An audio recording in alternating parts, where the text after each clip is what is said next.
दर्शकों नमस्कार। मैं ज्योतिषाचार्य हरिप्रसाद उपाध्याय अपने YouTube चैनल के ऊपर एक बार पुनः आप सभी का स्वागत एवं अभिनंदन करता हूं। आज का हमारा ये कार्यक्रम है ग्रहण को लेकर के, सूर्य ग्रहण को लेकर के। काफी ज्यादा लोगों के मैसेज और कॉल आ रहे थे, पूछ रहे थे कि सूर्य ग्रहण इस वर्ष जो 14 अक्टूबर 2023 के दिन पड़ रहा है उसका प्रभाव भारत के ऊपर है या नहीं, भारतवर्ष के ऊपर सूर्य ग्रहण का प्रभाव है या नहीं। दर्शकों, इस वर्ष सिर्फ दो और सूर्य ग्रहण बाकी, एक सूर्य ग्रहण और एक चंद्र ग्रहण।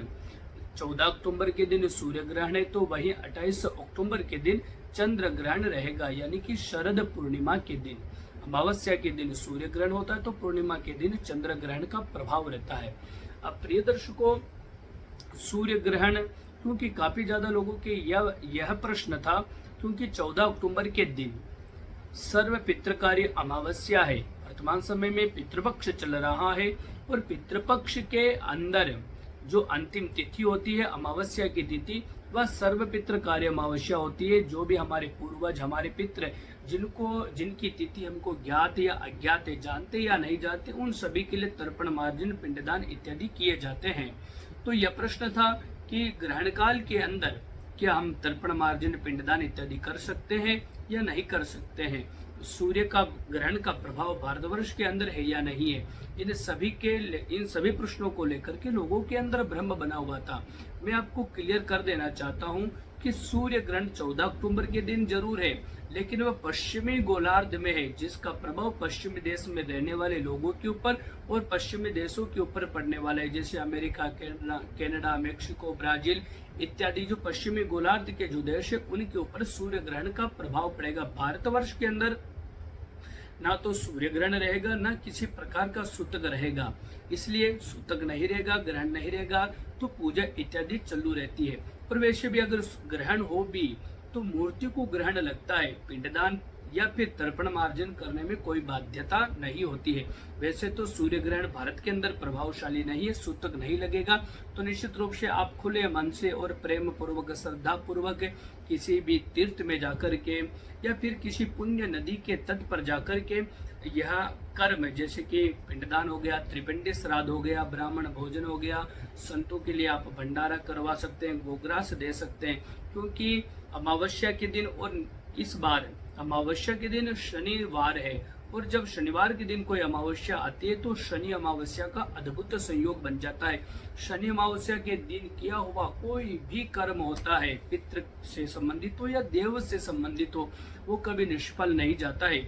इसलिए शनि अमावस्या के दिन आप निश्चित रूप से यह बात का ध्यान रखें कि आप यह दिन कहीं चूक ना जाए अपने हाथ से। 2023 में अगर आप कोई शुभ कर्म कर पाए या नहीं कर पाए, हो सकता है आपके कार्य की बाध्यता इतनी हो कि आप कहीं तीर्थों पर ना जा पाए हो या कोई भी दान पुण्य इत्यादि नहीं कर पाए हो, लेकिन भगवान ने यह मौका आपको दिया है। शनिवार के दिन अमावस्या तिथि है, शनि अमावस्या है, उस दिन निश्चित रूप से आप कहीं भी पितृ तीर्थ पर जाकर के या किसी भी पुण्य तीर्थ पर जाकर के अपने पितरों के प्रति आप श्रद्धा प्रकट कर सकते हैं। श्राद्ध जो शब्द है वो श्रद्धा से प्रकट हुआ है।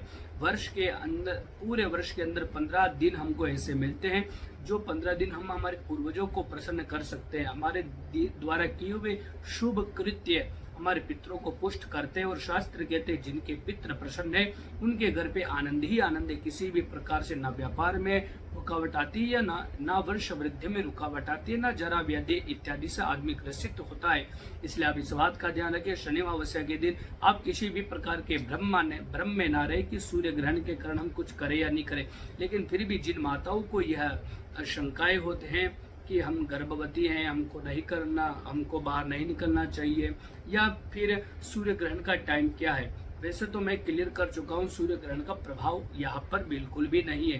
क्योंकि सूर्य ग्रहण रात्रि में लगेगा 8:34 पर, और ये लगभग रहेगा 2:24 पर, यानी कि रात्रि में। जब सूर्य भारत में देखा ही नहीं देगा तो उसका गलत प्रभाव भारत के ऊपर पड़ेगा ही नहीं। लेकिन फिर भी जो गर्भवती महिलाएं हैं वह इस टाइम का ध्यान रखें। इस टाइम के बीच में यानी कि 8:34 रात्रि से लेकर के 2:24 रात्रि पर्यंत आप भगवान श्री कृष्ण के मंत्र का जाप करें या महामृत्युंजय मंत्र का जाप करें, जिससे आपके गर्भ में पोषित और पालित होने वाला जो शिशु है, जो बालक है, वो अच्छा रहे, भगवान का भक्त बने, जिससे भगवान की कृपा उसको प्राप्त हो। और एक बात और विशेष रूप से आप ध्यान रखिएगा कि अगर आप गर्भवती हैं तो आपके सिराने के ऊपर यानी कि आपके तकिए के पास में आप ना चाकू लेकर के सोए, ना नेल कटर जो नाखून काटने का कटर होता है उसको लेकर के बिना सोए, ना कैंची लेकर के सोए। जो भी काटने वाली वस्तु है उसको तो बिल्कुल भी पास में लेकर के ना सोए, यह अत्यधिक शुभ रहेगा आपके लिए। प्रिय दर्शकों, ये रही जानकारी ग्रहण को लेकर के मैं आप सभी से विदा लेता हूँ। एक बार पुनः आप सभी को नमस्कार, जय श्री हरि।